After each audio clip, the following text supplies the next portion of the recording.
So I was in the record store the other day, thumbing through albums, digging like we all do.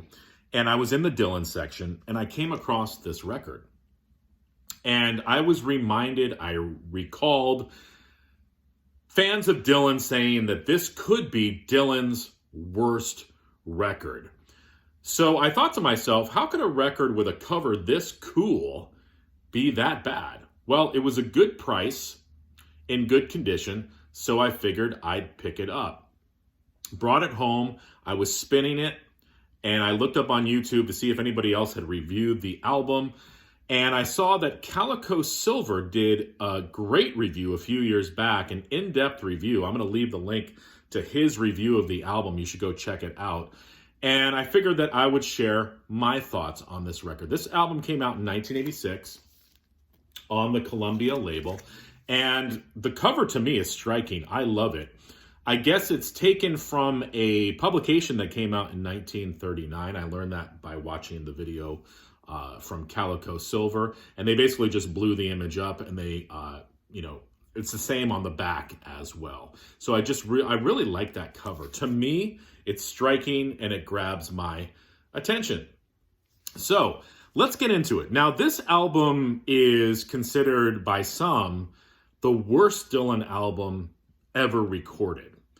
Okay? That is intriguing to me. I like those type of albums because I like to listen to them and go, I wonder if this really is the worst album, or why are people saying it's the worst album? So let's get into the songs. Well, it opens up with a great tune called You Wanna Ramble, which is a remake of an old blues tune.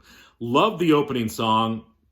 It's a rockabilly jam, and it starts right off the bat with this theme that carries through the whole record.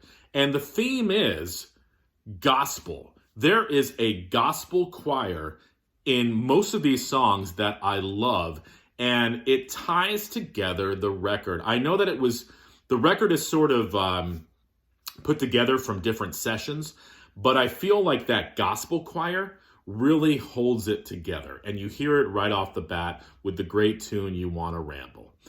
Next, number 2. Now, this is the song that gets to people. It's called They Killed Him. And it's a Chris Christopherson tune. Now, I've never heard any other versions of this.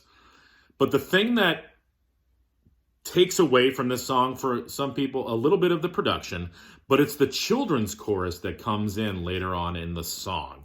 Now, I was kind of ready for it when I listened to it on this record because I had, of course, read some stuff online. I saw CalicoSilver's review. So I was ready. My ears were ready for the children's chorus. So it wasn't as jarring to me as I can imagine at first listen. But I wish that he had recorded it without the children's chorus. It's not bad, but I can see why it bothers people. I think it probably would have been a better song without that. Is it as bad as some people are saying? I don't think so. I just think the song would have been a little bit better without that. All that aside, it's still a good tune. All right, now, track number 3. This is where we get into the 80s production. Now, there's a couple songs on here that are outtakes from the album Empire Burlesque. This is one of them. It's a song called Drifting Too Far From Shore by Dylan. And it's, like I said, it's got that 80s production. The drums are right up in front. It's got a tinny drum sound. Here's the deal. I'm used to this sound. A lot of, I was listening to music through the 80s. I was born in 74, so my musical, grounding is in the 80s music, so I'm used to that production. I like that production. I seek out albums from that era. So to me, it doesn't bother me as much, but I can see somebody who, is more of a traditional Dylan fan, had been listening to his albums for years. Suddenly, this 80s production, this sort of electronic sound coming out of the speakers probably would have been a little jarring. To me, it's not too bad. The song is good. It's not a great song, but, again, the production doesn't bother me. Track number 4 is called Precious Memories, and obviously it's a remake of a traditional tune. This has a reggae arrangement down to steel drums. The arrangement seems a little forced to me at times, but not too bad. I like this song. Track number 5, called Maybe Someday. This is a Dylan original. This, again, is another outtake from the album Empire Burlesque, and we're greeted again with 80s production. So I think for a lot of people, they heard that, and the needle came off the record right away. To me, again, I don't mind it. It's an okay song, and it's sort of kind of a lackluster way of ending side 1. So if we look at side 1 again, the opening tune, I love it. You Wanna Ramble. They Killed Him, good tune. I could do without the children's chorus. Drifting Too Far From Shore, it's a good song. Got the 80s production there. I like Precious Memories. The reggae vibe seems a little forced at times. And then Maybe Someday, an okay tune. So now we move into side 2, and we move into the song Brownville Girl, which is, to most people, the best song on the record. It's an 11-minute song, co-written with the playwright Sam Shepard. Reading some stuff about the song, a lot of people think it's one of Dylan's best songs. So I'd heard all this hype. And then I listened to the song, I'm like, okay, it's a good song. I can see where people would say it's the best song on the record, because it's got a lot of that Dylan-esque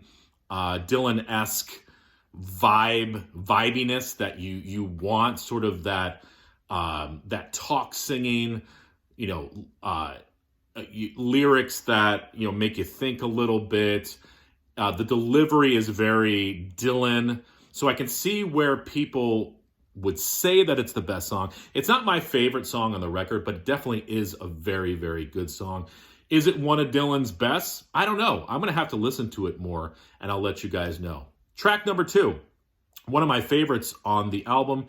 It's called Got My Mind Made Up. It's co-written with Tom Petty, and it sounds like it's a Tom Petty and the Heartbreakers tune. Love this song. Great, great tune.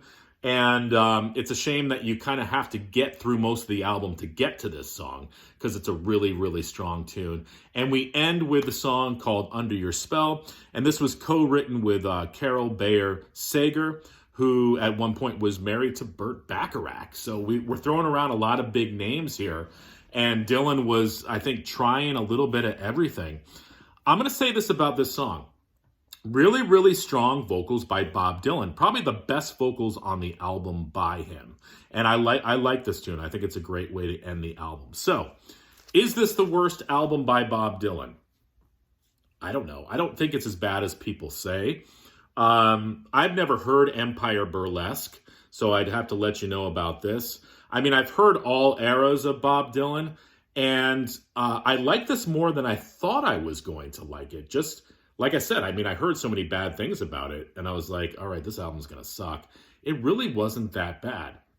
So if you're checking out this record, check out the tunes You Wanna Ramble, Got My Mind Made Up, and Brownville Girl.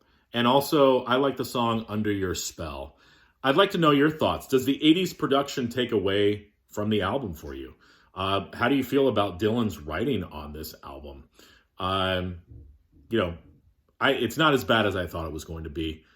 And I'm going to keep it in the collection. Sometimes you get that record that you try and you listen to it a few times. You're like, yeah, I just can't do this. It's going. I'm keeping this one. I like it. And I think it'll probably grow on me the more I listen to it. All right. So again, check out CalicoSilver's review. I'm going to leave the link below, and have a great day.